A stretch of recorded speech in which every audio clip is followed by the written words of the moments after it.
Hi there, and welcome to the Inner Circle Presents by association only, and today's guest, Shopify.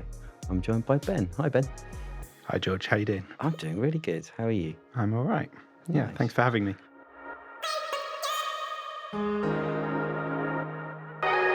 Oh, thanks so much for coming. Absolutely, been really excited about this and what we're chatting about today, which is kind of all things editions with the latest spring editions that's only just come out as we're recording this. It'd be great, yeah. Before we get started into that, though, for our listeners, if you could just give us an understanding as to who you are and what you've been up to at Shopify. Yeah, sure. So I lead one of our solution engineering teams, so specifically Northern Europe large accounts team. So I have a great team of solution engineers who support our merchants through their evaluation of Shopify and then the implementation as well. Great. And it's really from I suppose, a technical and functional perspective. Like, we help our merchants get the most out of Shopify and get set up, working alongside great partners such as yourselves. So I've been at Shopify 4 years.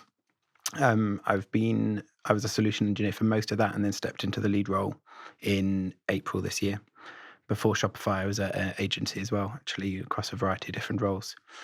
So I've been involved in hundreds of migrations end to end to Shopify from a whole variety of platforms. Cool. So a bit of a platform wizard, you might say. I don't know if I'd want to say that.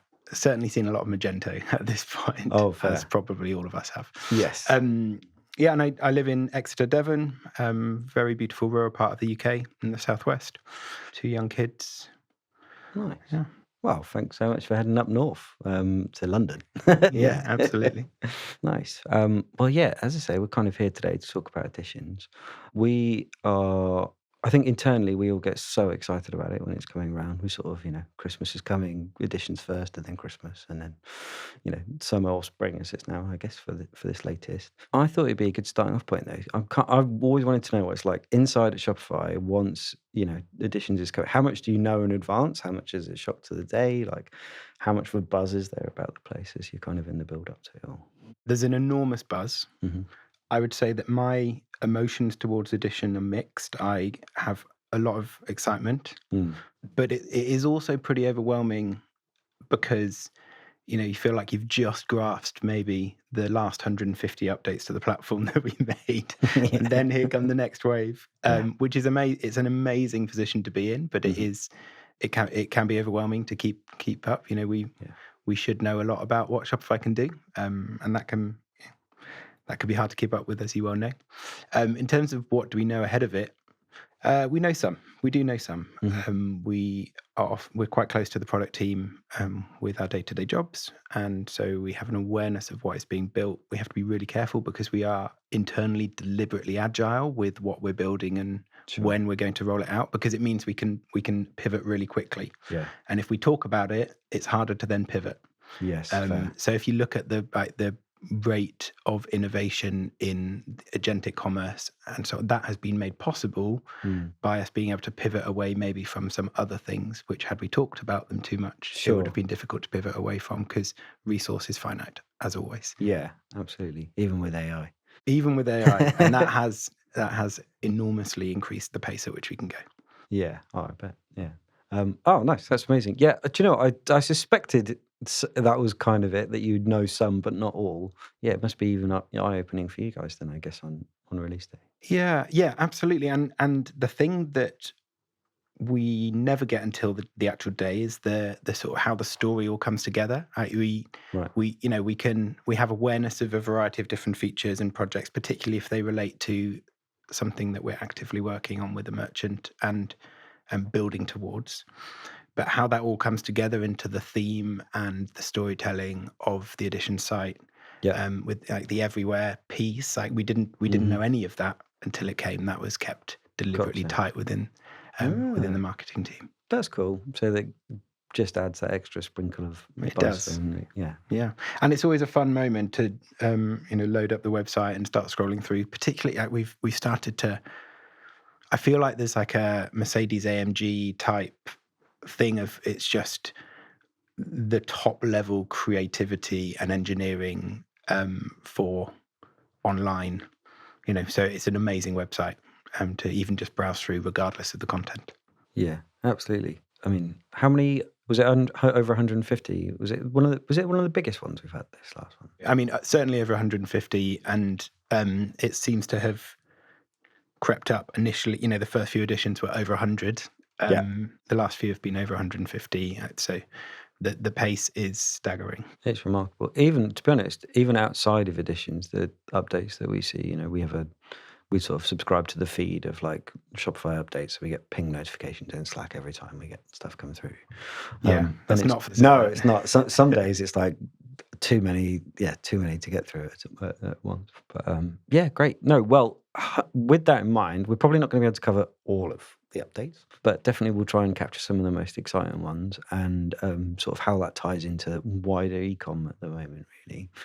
I guess probably with that in mind, the one maybe that's on the forefront of most people's mind is around agentic. Some really great movements again in this space, probably really evolving and moving on from what was in Renaissance. Yeah, kind of curious to know your thoughts about the direction of travel within the industry and where Shopify is taking things, I guess. Sure. I suppose the starting point is that agentic commerce is still in its infancy, right? It's super early. Yep. Relatively a very small proportion of traffic. However, just in the last year, we've seen the volume of sessions directly from agentic channels 13x.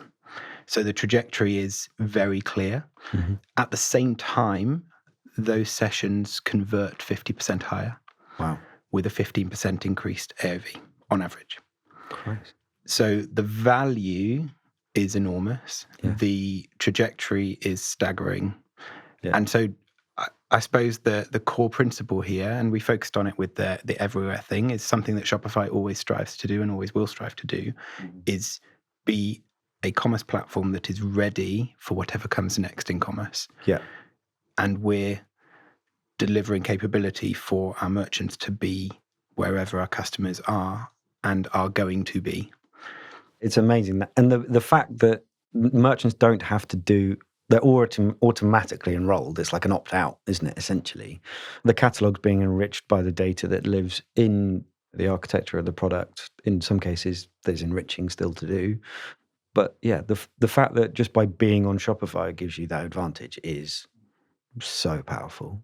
And there are a couple of things going on, aren't there? One is we are in the room defining what agentic shopping data structure should look like for all major providers, so with Universal Commerce Protocol. Yep. And also we have this enormous data set, the standardized product data structure that Shopify offers, and it's this enormous advantage in our ability to, like you said, provide an out-of-the-box agentic ready shopping experience for all Shopify merchants. 100%. I think we noticed the sales channel pop in a couple of weeks before Editions launched, and we were all kind of clicking away quite madly in the background.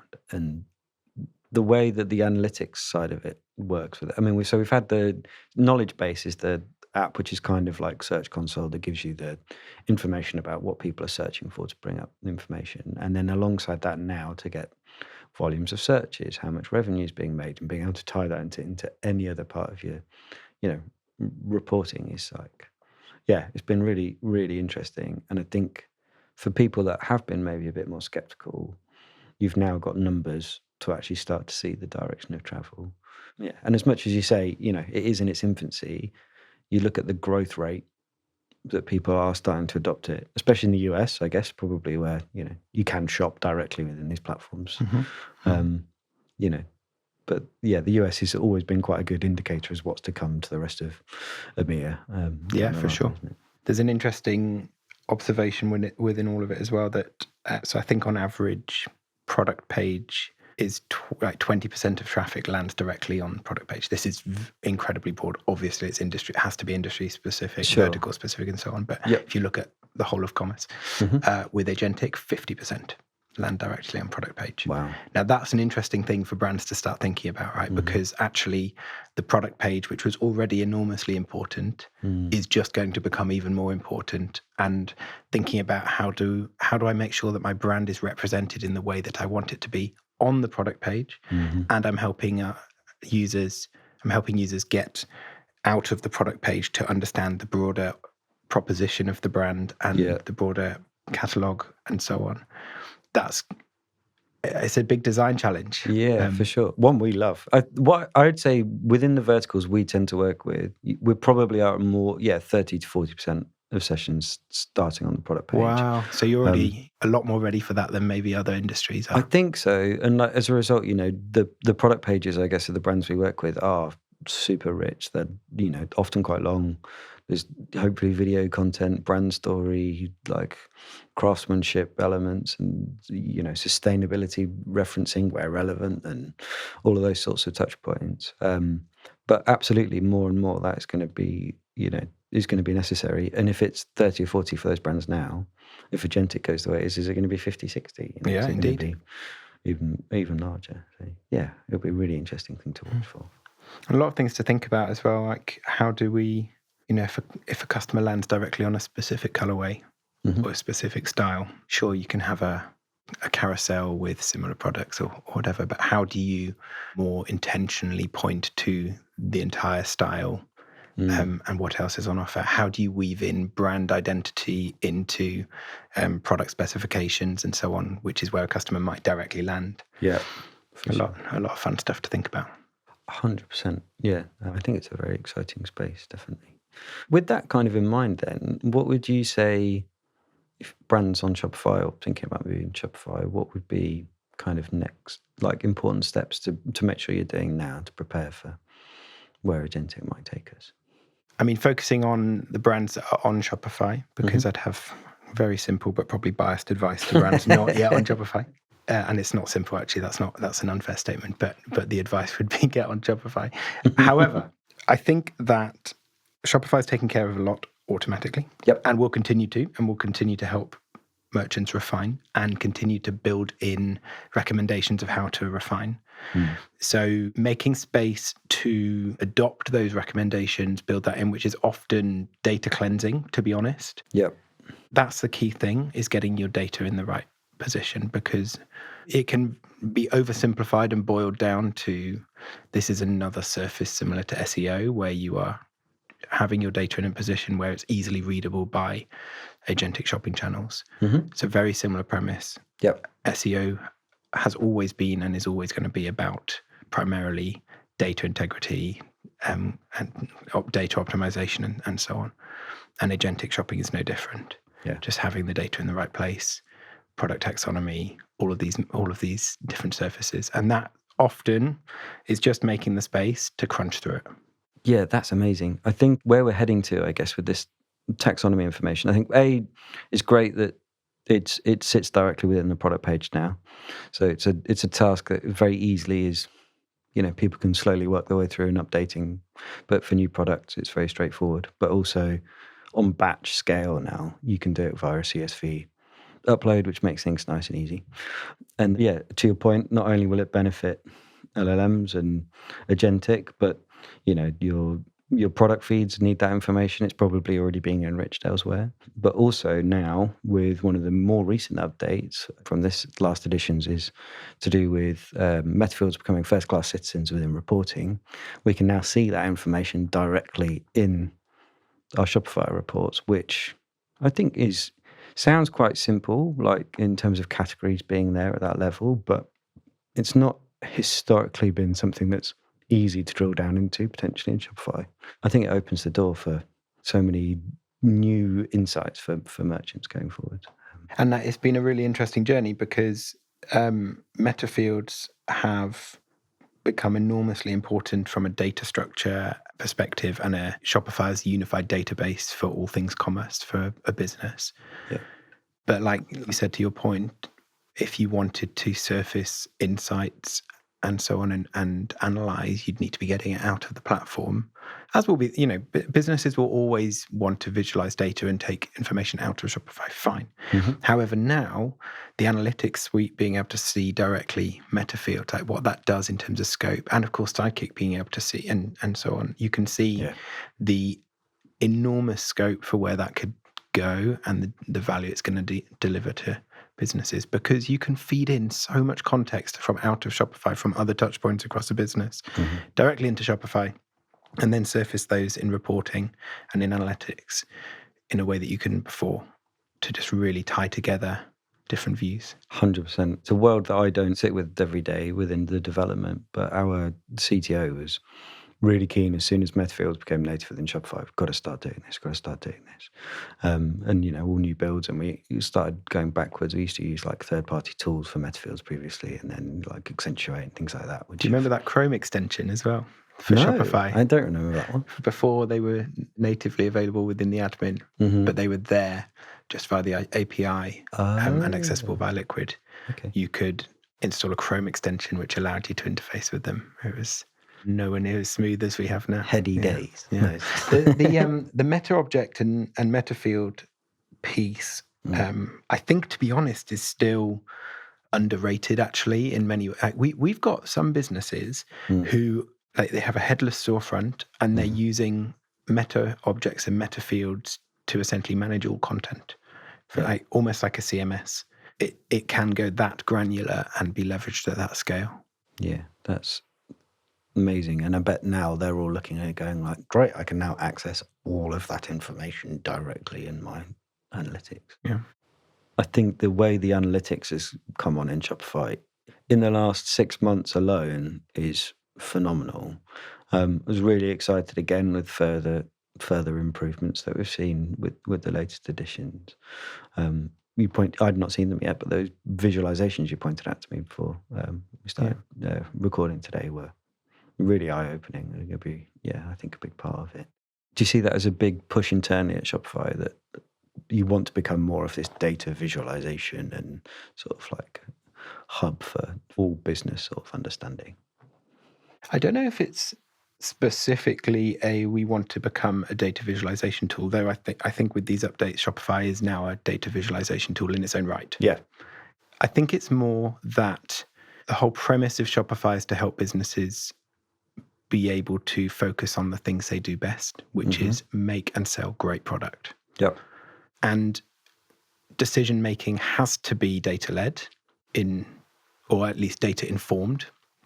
And so giving all of our businesses the tools to make those decisions and have an analytics suite natively that allows for that just helps everyone, I think.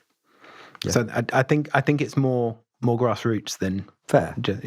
Yeah, makes a lot of sense. And that is evident in a lot of Shopify's releases, that it's about removing the complexity, removing the friction, focus on the things that you're good at. Yeah. Leave some verse to us. I've wondered do you think that these latest analytics updates are the final nail in the coffin for GA4? From a Shopify perspective, I don't know. I know for a fact there would be a lot of merchants that we work with that would be happy with that, if that could be the case. And that is not a deliberate strategic move. Perhaps it should not be added in anyway. Certainly, it's going to have to do some catching up. I was playing with Sidekick earlier today, this new update around how it can talk to apps. So quite lucky, we've got a merchant that works with both Loop and Klaviyo. So immediately started playing around with that.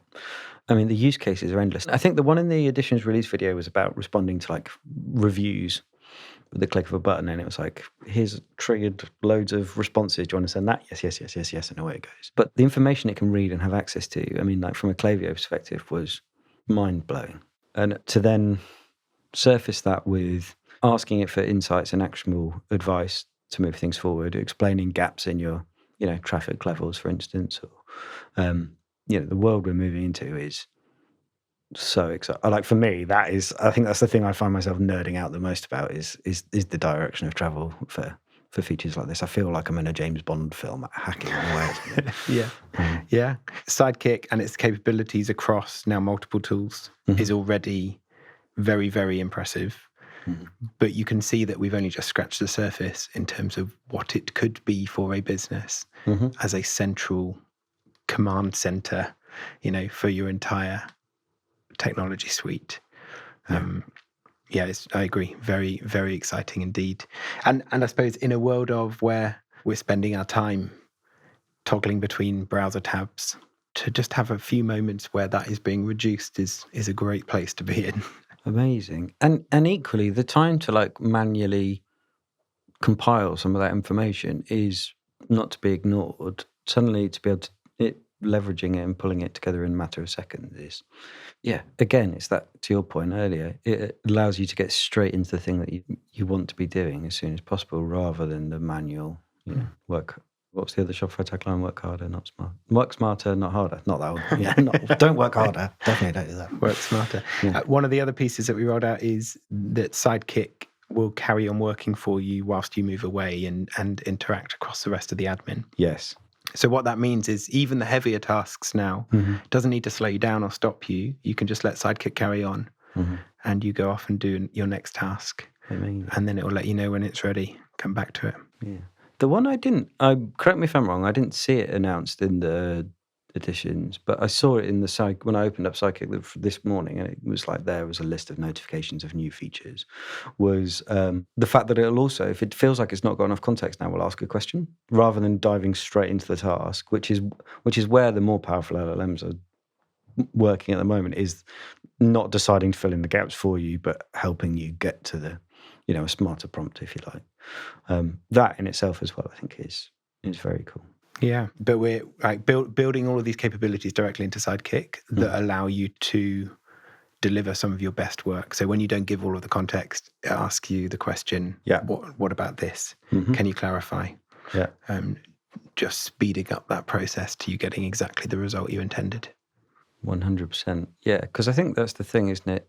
I had a really good description the other day of like working with LLMs should be like talking to a junior employee, in that it should be explaining to them how the context of the things that you know, how to do a task, and that side of sort of things. But in that relationship, sometimes you're not going to remember every piece of information that you harness or like that could be useful. So for it to be a cooperator and a collaborator with you along that way just means that you are going to end up with a better insight or a better action out of the result of it. I mean, I even think, because I've used that analogy of treat AI as a junior assistant with the quality of current models, let alone where they're going. I'm not even sure that's true anymore. I think you can treat AI like a experienced but always inquisitive, who you sometimes still need to steer. But the key thing is that AI and Sidekick is going to make great decisions. Hopefully it won't operate on an assumption. It will make an informed assumption, which will typically be spot on, but it will validate before moving forward. And that's actually, if you think about the best colleagues you ever work with, that's exactly what you want from them too, right? 100%. Yeah. Not working on assumption is always the most dangerous area you can go in, I think. Because from that point, that you could make every correct decision and end up in the completely wrong direction. Yeah. So yeah, it is a really powerful part of it, for sure.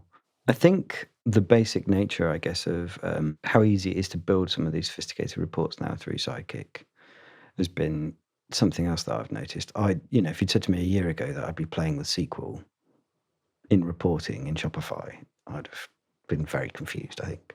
Do you use that a lot with your team when you're kind of trying to work out the best approach for people getting the most out of Shopify? Are you guys leveraging that data? Is that something you work with? It's a question, are we leveraging Sidekick to build reports and analytics? Yeah, is within your team's like roles with clients, are you in the weeds, I guess, of trying to help them get the most out of the platform through those report mechanisms? Yeah. I think, a lot of how we're helping merchants get the most out of Shopify is by advocating for using Sidekick as maybe even the first point of call on anything you want to do within Shopify. Okay. Whether that's how do I do this or I need to do this. All of that going to Sidekick first is now a really great moment. And the quicker a prospective merchant or merchant implementing on Shopify starts to interact with Sidekick and leverage it properly, or leverage it a lot, the benefits of it just compound for them, I think. Because, like all things AI, the faster you tinker and start to realize areas in your operations where it can be leveraged, the quicker you get value from it, and the steeper that curve to adoption. 100%. That I think is a takeaway piece for advice. Sidekick first could change people's day-to-days quite significantly and really help them accelerate their output. I mean, certainly when we often are building proof of concepts for businesses and demos and so on, we are leveraging Sidekick heavily for that, yes. Mm-hmm. I guess with the points about Sidekick as well, I think one of the ones we're still not seeing merchants use it as much as I think they could do. And even some of the smaller pieces of like information around what it can do now, I don't see Shopify shouting about it from the rooftop. I think it was Renaissance rather than this latest one. There was an update about Sidekick being able to now look at browsing behaviors. So you could say like, create me a segment of users that have seen dresses in the last 12 months, as an example, and it can go away and create that as a segment for you. The segment building capabilities and the direction for personalization is to me an area that I feel like I'm very excited about where Shopify could be moving into. Do you guys see that as like lots of use cases for where that could be going for Shopify in the future? If you are not already leveraging Sidekick and leveraging Shopify's native AI capability, then you're leaving a lot of opportunity on the table. And I think my advice would be, just like all things AI, is just start tinkering. And it can be a made-up task that you're not necessarily going to do in production, as it were, but just start tinkering. And I think you will very quickly start to get value from it, start saving time, being able to automate more and more tasks, and it will then just very quickly become a core part of your daily task. So for any operator who's in Shopify regularly, my advice would be just start playing with Sidekick. I quite commonly hear people it's sort of a sales tactic, but it's like a slight scaremongering. If you're already not doing it, you're behind, sort of thing, which I think puts people off because I'm already behind. It's scary. Ask it questions just to see find out where the boundaries are, of which are increasingly fewer and fewer, I'm finding. See where you can go with it, I guess. I also think it's a whole new paradigm of how we leverage software. Because before, right, if there was a piece of software or piece of technology that you were behind on, as it were, that would be a massive learning curve to try and adopt, right? And you'd have to set aside time. You'd have to start clicking around some random interface with a load of settings to try and figure out, how am I going to use this? How does it work? How do I get value out of it? The crazy thing with AI and the crazy thing with Sidekick is you could just go in and say, how can you help me? And then just have a natural language conversation. Yeah. It is so entirely different to any other way of interacting with software that we've known before. So it can feel daunting, but I think it only feels daunting because we're still leaning on how software used to be as to what it would take to adopt it. And if you wrap in things like Shopify as a unified database, meta fields, the ability to add rich customer information from a whole range of different touch points into Shopify, and what that can then do to leverage with Sidekick for you to then leverage all of that information to deliver a personalized shopping experience to a customer. Enormous scope. Absolutely. Yeah. I think I feel like for the longest period of time, people have been talking about these things as like directions they want to go into. And the realities of like how much time, effort, and energy has been required to do it properly means that it's not really within scope for most businesses. But it feels like it's very much within reaching distance now, and touching distance. Reaching makes it sound further away, I guess. But I think we're really getting close to that. With that in mind as well, another headline that stood out to me was the 365-day sessions for logged in customers. To provide that experience that we've just been talking about, whether it be the clienteling or the personalization, customers are going to need to be logged in, and the improvements around accounts, again, as something that over the last few editions have completely radicalized the way that that whole process works within Shopify. Is there any piece of advice you've got for people that are just delaying on moving to new accounts, or how to get the most out of new accounts on Shopify? I mean, so the reality with that, the 365-day logged in session, is that as long as your customer visits your site once a year, they will just remain logged in now forever, right? Because it refreshes it every time they arrive. It refreshes the session. I didn't know. I see. I know. I saw the headline. I obviously didn't read enough into it. Yeah.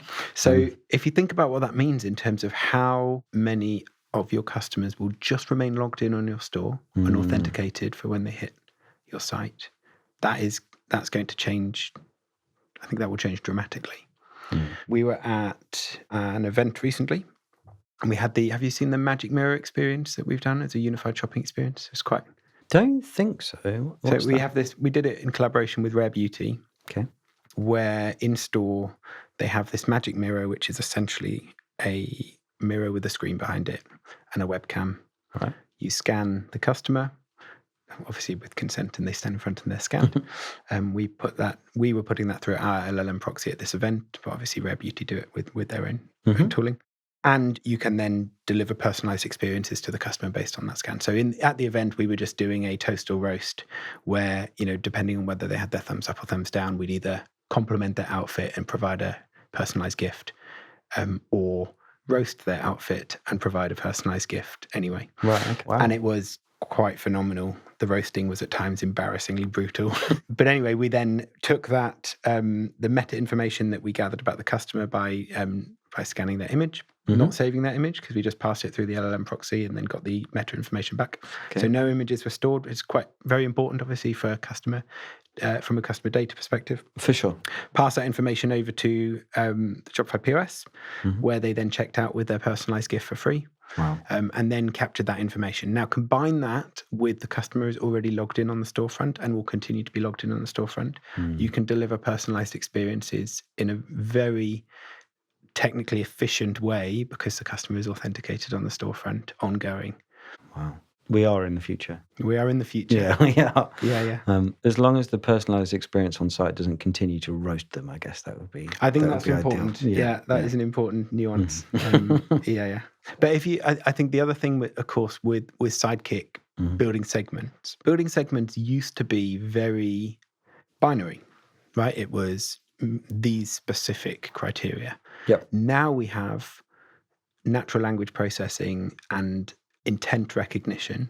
Yes. So if you think of what that means in terms of analyze, you use the example of the reviews. Analyze reviews, take intent, and capture it in a standardized form on a meta field to then personalize to the customer based on that. Right? Those are things that used to be unbelievably complicated to deliver. Yeah. And it would now be a few prompts to Sidekick.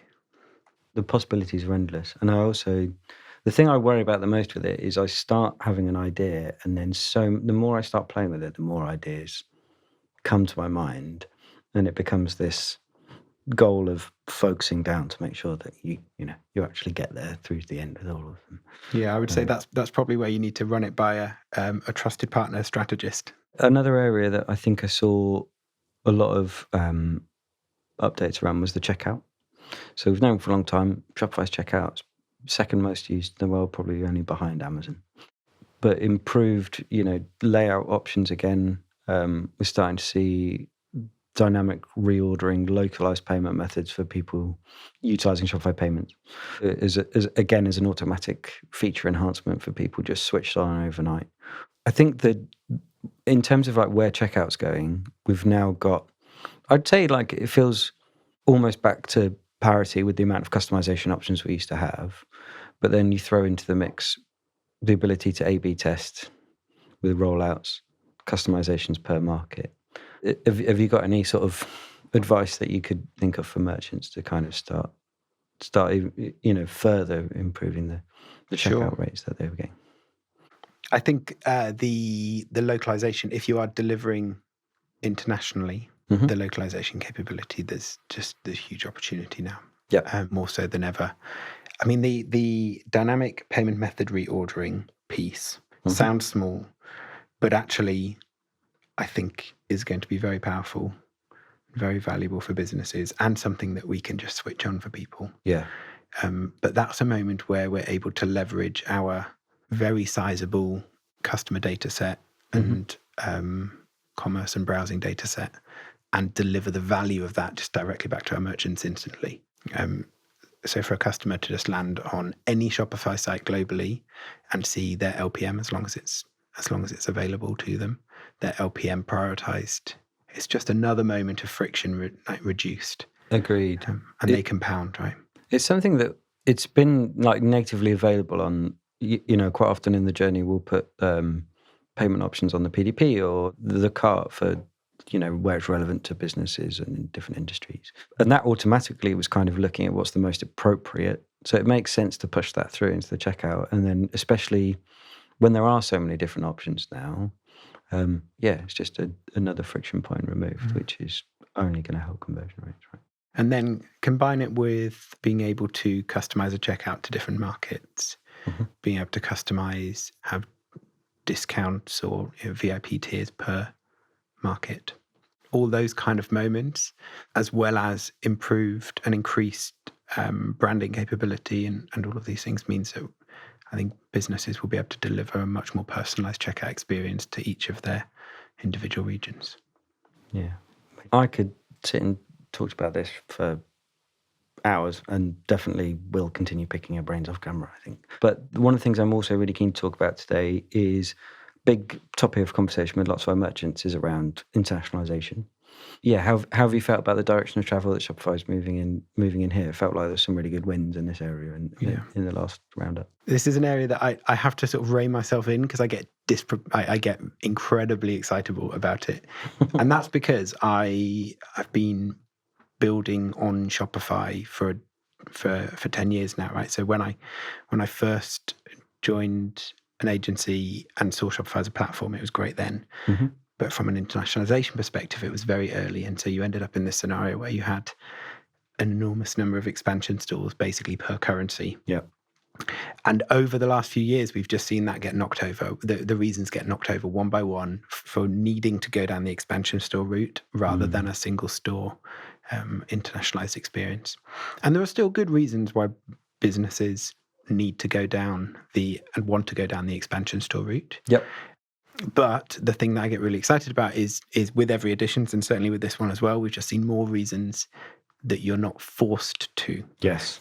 Because we can just deliver more. So the discounts by market being a key one, checkouts by market, the multi-entity within country, all those kind of all those features that there's sort of one little box in the Editions website, but you add all of them together with the already enormous single store internationalization capability of Shopify through Shopify Markets, and it very quickly really compounds, becomes very exciting, and allows a lot of businesses to deliver their full internationalized experience through a single Shopify store. Oh yeah, I couldn't agree more. I think as a line item, you're right. Multi-entity payout within a single store instance is a couple of sentences, but is genuinely actually quite game changing for a lot of businesses. We've definitely got a couple of use cases where that suddenly opens up the door because POS previously had to be to a different entity, even though it's the same region. So yeah, it is really powerful and quite game changing. And it's we experienced the exact same thing where we did have some cases businesses with like a dozen different store instances to cover international scope and reach, and we've probably done, I'd say in the last 12 months, more consolidation projects than we had done combined before ever. And it's the friction point. So just being ticked off a list one by one by one by one by one. And it's improving efficiencies for clients. It's dropping app costs. It's helping unify reporting, trading efforts, merchandising efforts, you name it. It's been a really key set of improvements. Yeah, for sure. Enormous operational value for businesses if they have a unified team delivering across multiple international regions, delivering all of that from a single Shopify store, and how that ties things together for them delivers enormous operational efficiency for sure. Yeah, absolutely. I think we are getting close to running out of time, unfortunately. But I am keen, I guess, to see if there's any other features that you're really excited about that have come out from the recent editions. And equally, any any more tangible piece of advice, nuggets of wisdom for our listeners in terms of like things they could be looking at and working on next? We don't have time to go into detail on it, but there's a lot that we rolled out into retail, into Shopify POS. Yep. And part of the reason I'm so excited about that and think it's going to be so helpful for our businesses is for a long time, omnichannel has been really hard to do well. Right? We've all been in the experience where you go into store and say, please, can I return this? No, sir, because you ordered it online. These kind of moments, which are just still a thing for so many businesses because it's so extraordinarily complex. Yeah. And I think we sometimes take it for granted how simple it now is, and getting more simple all the time to deliver a unified customer experience on Shopify. And that is just even more true now than it was before. There's a lot wrapped in on inventory management and order management and all of these moments that just enable Shopify to make more business decisions for a merchant than it could before. So, and this is with Sidekick Pulse, is it? The inventory management piece. The inventory management piece is a lot into Shopify POS. Yes, So there's a load of IMS stuff. So it's worth having a browse through and having a look. But I think that's going to be another area where a lot of businesses who would have previously required a third-party IMS of some description, or indeed sometimes ruled out Shopify POS on that basis, will now no longer need to have a separate system or have a separate POS system because of the latest capabilities. And there's also things like the POS version 11 that we rolled out. I think that the figure was we were estimating a saving of 76 seconds per transaction for complex carts for an operator. Okay. That's enormous, right? Reducing it by over a minute for your interaction with the customer to get them checked out on a complex cart. That's amazing. For every single customer checking out in store every day. So those kind of moments, they really help. It just gives you more time to interact with the customer and focus on them. Yeah, rather than head down. For sure. Yeah. Providing the experience you want. So I really enjoyed those, but a load of developer nuggets. In there that just make building on Shopify more streamlined, more powerful, and you can just do more. Those are some headlines that we've not had time to touch on, but I would certainly advocate having a look at and digging into a bit. Well, Ben, thank you so much for your time. It's been an absolute pleasure to have you, and hopefully we'll get to do it again sometime. Sounds good. Thanks, George. Super. Thanks so much for watching today. If you've enjoyed, please do subscribe, and also head over to byassociationonly.com and join the Inner Circle today.